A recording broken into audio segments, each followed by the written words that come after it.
Bom dia, embora o dia não esteja novamente muito agradável. Há um ponto positivo nesta história do tempo estar como está, praticamente até a entrada de junho. É o facto de nós termos condições menos propícias à ocorrência daquelas tragédias que conhecemos que acontecem sempre no verão. E já agora, Serafim Correia, está tudo bem com o som? Luís Guedes, a mesma coisa. Carlos Daniel, parece que está tudo bem com o som, parece que está tudo bem com a imagem, parece que estão resolvidos os problemas que tivemos na semana passada, então vamos lá à conversa de hoje. Véspera de feriado, eu nem sequer me lembrava que amanhã era feriado, veja só, a recuperação daqueles feriados que a Troika nos obrigou a tirar, e num ano cheio de situações propícias a pontos. Eu estava a achar estranho porque é que Lisboa estava com menos trânsito esta semana, de manhã, já percebi, nomeadamente hoje e provavelmente amanhã, depois da manhã também. Bom, vamos lá ao período antes da ordem do dia, que se tornou uma coisa habitual e regular. Há uma coisa que eu gostava de dizer, e é sobre a eutanásia. Eu ontem fui para aí insultado, algumas das coisas nem sequer vi, que eu não tive, ontem tentei fora de Lisboa, não tive tempo para andar a consultar o que as pessoas andaram a escrever, mas mandaram mensagens privadas, a perguntar porque é que eu era contra a eutanásia. E que eu não devia ter dado aquela opinião, não sei o que. Em primeiro lugar, eu sou livre de dar as minhas opiniões. Eu sou um cidadão livre, no pleno exercício das minhas funções e capacidades mentais, até ver, não é?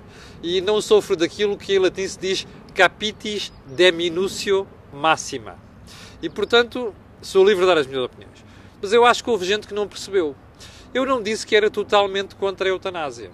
Eu acho que há situações em que se pode justificar a eutanásia. O problema não é esse. O essencial da minha crítica ontem não foi dirigida ao sim ou ao não. Foi dirigida à falta de debate sobre esta matéria em Portugal. E é quase sempre assim.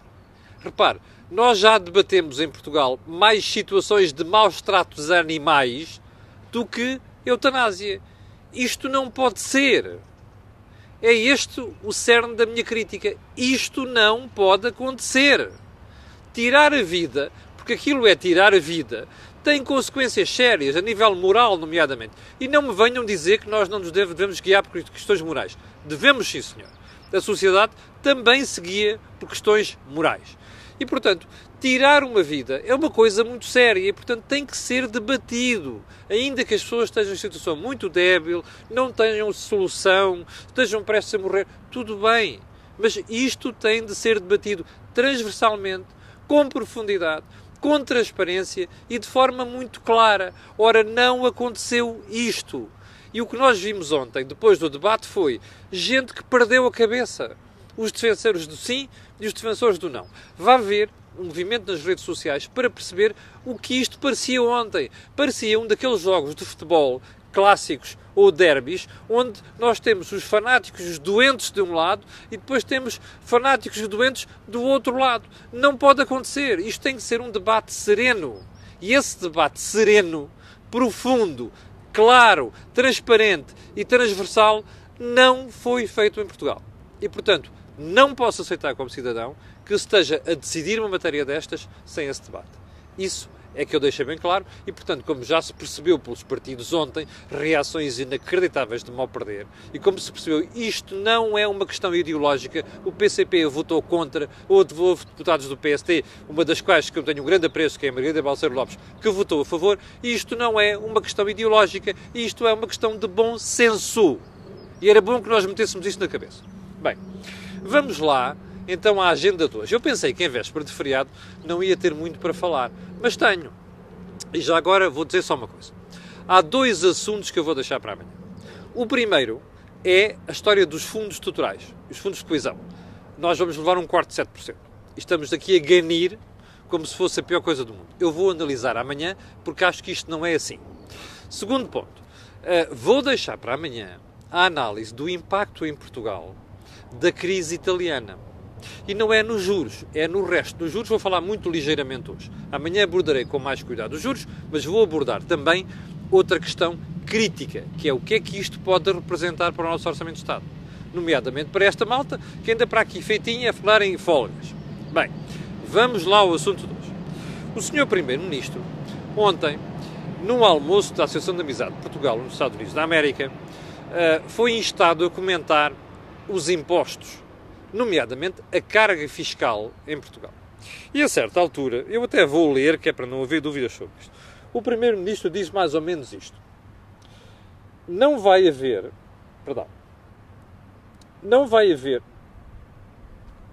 desculpe lá, que é para não haver a mais pequena dúvida sobre isto,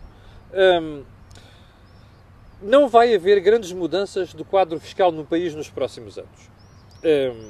Tudo isto porque já se encontra consolidado o essencial da redução da carga fiscal. Bem, eu vou deixar a primeira parte para a segunda, mas vou para a primeira. Repara, o Primeiro-Ministro diz assim: nós já consolidamos a redução da carga fiscal. Bem, isto é uma refinada mentira. E aqui só há duas hipóteses. Ou o Primeiro-Ministro não conhece o significado de termos económicos com rigor, que é o de carga fiscal, mas isto também não me admira, porque ainda há poucos 2 meses, quando o INE revelou que a carga fiscal aumentou, até o Sr. Ministro das Finanças, que é professor de Economia, se baralhou todo. É o que dá quando as pessoas deixam de ser economistas ou professores de Economia para serem políticos ou professores de Política. Bom, mas vou deixar isto do Ministro das Finanças para trás. O Primeiro-Ministro afirma que a carga fiscal baixou. Não é verdade. E não sou eu que o digo. É o Instituto Nacional de Estatística. E já agora, se o caso for o Primeiro-Ministro não conhece o significado de carga fiscal, é muito simples. Soma-se tudo quanto o Estado arrecada de impostos e contribuições e depois pega-se nisto e compara-se com o valor da riqueza produzida numa economia num ano, que se chama Produto Interno Bruto. E depois vê-se qual é a percentagem. Ora, este conceito simples, que alguns gostam de baralhar, que é para depois baralhar as pessoas, mostra que a carga fiscal aumentou. Em 2016 ficou ali ela por ela. Em 2016 para 2017 aumentou. E, portanto, isto é um valor inelutável. E não há Primeiro-Ministro que venha desmentir isto. E, portanto, o que o Sr. Primeiro-Ministro disse ontem foi uma mentira. Uma refinada mentira. E ele sabe que mentiu. Porquê? O que é que ele quer dizer? Nós baixamos impostos. Bem, o que ele esquece de dizer é assim: nós baixamos os impostos às pessoas, às famílias, IRS e por aí adiante, mas aumentamos já a generalidade da economia. Aonde? Imposto sobre os produtos petrolíferos. Por isso é que é a gritaria das últimas semanas em relação ao preço dos combustíveis. Bom, e isso é que mostra que nós temos um dos valores mais altos do preço do combustível, gasóleo e gasolina, no conjunto da União Europeia. Bom, primeiro ponto. E, portanto, não vale a pena o Primeiro-Ministro ir contar estas histórias. O que alguém devia ter dito na assistência, eu por acaso não estive nesse almoço, é dizer assim: Sr. Primeiro-Ministro, desculpe lá, o senhor está errado. Porque o que o senhor fez foi baixar num sítio e aumentar noutro. Portanto, a austeridade não mudou nada. Como se vai ver a seguir, aliás. Bom, o segundo ponto, onde o Primeiro-Ministro falhou redondamente, que é para não dizer mentiu descaradamente, foi quando diz assim: não vai haver grandes mudanças no quadro fiscal do país nos próximos anos. Bom, é um bocado arriscado eu dizer de facto que aqui há uma mentira. E porquê? Porque isto ainda não aconteceu. E, portanto, peço-lhe que encare isto com a devida reserva, quando eu digo isto. Mas eu vou repetir o que disse. O Primeiro-Ministro não está a fazer uma promessa inteiramente transparente. E eu vou-lhe dizer porquê. Olha, na semana passada, o Sr. Secretário de Estado dos Assuntos Parlamentares, Pedro Nuno Santos, sim, o tal de os banqueiros alemães até tremem das pernas se nós deixarmos de pagar a dívida. Remember? Este senhor disse ao meu jornal, está em manchete, vá lá ver, eu hei de pôr daqui a pouco a manchete: o assunto da tributação das renováveis não está fechado. Bom, vamos lá regressar a outubro do ano passado, a quando da discussão do Orçamento do Estado para este ano. Há uma certa altura em que o PCP, o Bloco de Esquerda, decidem que tem que haver uma tributação extra para as renováveis. E o Sr. Primeiro-Ministro, borrado de medo, assustado, de que tem que alimentar a geringonça, disse que sim. Na semana seguinte, tinha no seu gabinete investidores estrangeiros na área das renováveis, que disseram: você tenha juízo. Mais ou menos isto. Você tenha juízo, senão a malta um dia deixa de investir em Portugal. E ele, no dia seguinte, vai ao grupo parlamentar do Partido Socialista e diz assim: meus senhores, não votem isso. Ok? Bom, você conhece a polémica. Bem, é isto que o Pedro Nunismo que é a corrente que agora defende que o Sr. Pedro Nuno Santos deve ser o próximo líder do Partido Socialista, vem dizer. E, portanto, agora diga-me uma coisa. Mas quem é que manda no governo? É o Primeiro-Ministro ou é o Pedro Nuno Santos? Ou melhor, Bloco de Esquerda e PCP. Eu não estou seguro que em 2019 o Sr. Primeiro-Ministro não vá ceder a isto. Mas, explique-me lá, meu caro espectador, quantas alterações fiscais já houve desde que este governo chegou ao poder. IRS, IVA, IRC. Aumentou a derrama este ano, em 2018. Portanto, explique-me lá uma coisa. Você acha que isto vai ficar por aqui? Mas o Sr. Primeiro-Ministro pode prometer que não vai haver mexidas nos impostos e, portanto, vai haver o que ele apelidou de estabilidade fiscal nos próximos anos? Não, não pode. Porque em Portugal, como vocês já sabem, é uma tese minha, nós mudamos de impostos como quem muda de camisa. Portanto, não há aqui qualquer estabilidade fiscal. E você vai confirmar isso nos próximos tempos. Bom, sigamos para bingo, que se faz tarde. Vamos à segunda parte disto. Confirma, tem a ver com um documento que o FMI produziu ontem sobre Portugal, onde faz elogios e faz críticas. O problema é que nós nos estamos a centrar muito nos elogios e estamos a esquecer das consequências das críticas que o FMI faz. E aqui, nesta segunda parte, é que você vai perceber onde é que o Primeiro-Ministro diz que desapareceu a austeridade, mas ela se mantém. Bom, elogios do FMI. Está a ser feita a consolidação orçamental, a redução do déficit orçamental. A dívida está a ser paga, mas, já vamos ao mas.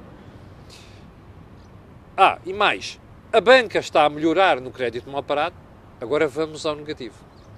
Bem, o crescimento que nós temos tem muito de conjuntural. O crescimento que nós temos está muito dependente neste momento do que se passa lá fora. O déficit orçamental está a baixar muito à conta desse crescimento. Portanto, o que é que o FMI está aqui a dizer? Atenção, tudo isto é muito frágil e vocês têm que ter cuidado. E mais, o Primeiro-Ministro dizia ontem, no almoço, que a grande prioridade do país neste momento é a redução da dívida pública. É verdade. E o próprio FMI diz isso ontem. Ou seja, o Primeiro-Ministro diz assim, eu gostava de baixar mais os impostos. Não posso. Porquê? Porque nós temos que baixar a dívida. Bom, mas ele não diz outra coisa. Nós gostávamos, há uma forma de baixar os impostos. Mesmo que a economia não custa muito, é baixar a despesa. Bom, mas aqui o Primeiro-Ministro diz, pois, mas nós também não podemos baixar a despesa. Pois é, não pode baixar a despesa porquê? Por os complexos ideológicos dele, do seu partido, e do Bloco de Esquerda e do PCP. E o que o FMI diz ontem é, meus senhores, atenção, como tudo isto é muito frágil, o que vocês têm que fazer é serem mais ambiciosos. Aonde? Na redução da dívida. Veja lá. Vai dar exatamente ao mesmo ponto falado pelo Primeiro-Ministro. E o que é que o FMI diz assim? Vocês até estão a assumir alguns objetivos ambiciosos para no programa de estabilidade. É verdade, já nós falamos disso aqui. Mas o FMI diz, como eu digo, que a obtenção do déficit orçamental de 0,7% este ano não vai ser um problema, nem no próximo ano, vamos ver, mas o ponto fundamental é este. O FMI diz assim, meus senhores, vejam lá, tudo isto é muito frágil, e nós podemos até acrescentar no ponto seguinte a questão de Itália, não é? E, portanto, vejam lá, se antecipam até a redução da dívida. Porquê? Porque se tudo isto mudar de um momento para o outro, olha, um dia ensolarado, de repente ficar cinzento, como está hoje, é um sarilho. E, portanto, vocês que não têm um guarda-chuva com muita segurança, é melhor começarem a proteger-se já. Que é, reduzam mais a dívida. Mais, antecipem até os prazos que vocês tinham dito. Porque sabe o que é que está a acontecer? A conjuntura internacional é tão favorável que nem o FMI esperava. E, portanto, isso é que está a proporcionar estas melhorias todas em Portugal. Ora, mas pode não durar sempre, diz o FMI, com toda a razão. Portanto, antecipem o pagamento da dívida. E era aqui que o Primeiro-Ministro devia pensar, que é, ele devia reduzir despesa, porque é a única forma, para não aumentar mais impostos, para conseguir reduzir a dívida mais do que ela está a ser reduzida. E em relação à redução da dívida, nós devemos de falar amanhã. Porquê? Porque há aqui um problema essencial, que é a história da folga. Mas sobre isso, vamos tocar no assunto amanhã. Bem, há um ponto onde o FMI chama a atenção que é sério, é muito grave, que é, em Portugal, vocês têm um problema. Quando é preciso contratar trabalhadores qualificados, não há. Está a ver o nosso problema? Agora diga uma coisa. Isto é um problema do PS? Não é, pois não. É um problema do PCP e do Bloco? Não é, pois não. Isto é um problema que não é do CDS nem do PS. É do PSD, é de toda a gente. É toda a economia. E aqui é que Portugal devia estar a pôr o ponto decisivo. Todo o acento tónico da nossa política devia estar a ser feito aqui. Mas isso é um problema que implica acordos de regime. Você já viu acordos de regime na educação entre o atual ministro e os outros partidos? É impossível. Mas está a ver onde é que estão os alertas do FMI? Mas o FMI diz assim, atenção, vocês reduziram o emprego de forma espetacular nos últimos anos graças às reformas que já foram feitas no mercado de trabalho. O que é que está a acontecer? Exatamente o contrário. Bloco de Esquerda, PCP e o próprio PS, com aquelas maluquices ideológicas do Sr. Ministro Vieira da Silva, andam a mexer em coisas que não deviam mexer. E aqui estão os alertas do FMI. Está a ver como tudo isto é frágil. E está a ver como nós estamos a comprometer o nosso futuro. Isto que está aqui a passar, na educação, o que está a passar, e que, apesar das tretas todas da formação e não sei das quantas que o Governo para aí pregar, não é? Isto, mais o problema relativo à questão das reformas do mercado de trabalho, são aquilo onde o FMI põe o maior acento negativo, acento tónico negativo.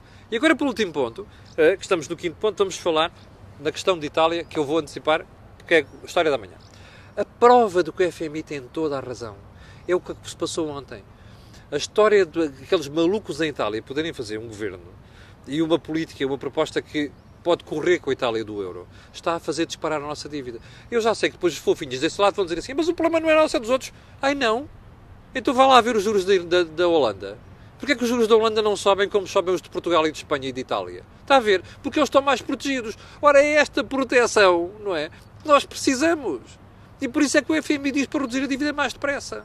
Ora, vale a pena pensar nisto. Mas como eu digo, esta história analisá-la-ei em detalhe amanhã na questão das consequências desta crise financeira que se pode estar aí a montar à conta de um caso chamado Itália. O segundo ponto é, vamos falar sobre o corte dos fundos estruturais. Bom, eu ontem, como se percebeu, não fizemos o pontapé de canto. Eu estive fora, peço desculpa por isso, estou a coordenar uma hora com o António Tadeia para fazer o pontapé de canto hoje, mas oportunamente darei conta disso. Para já, quero agradecer-lhe estar desse lado, vou-lhe só pedir para pôr um gosto e fazer partilha nas redes sociais. Muito obrigado e até logo. Com licença.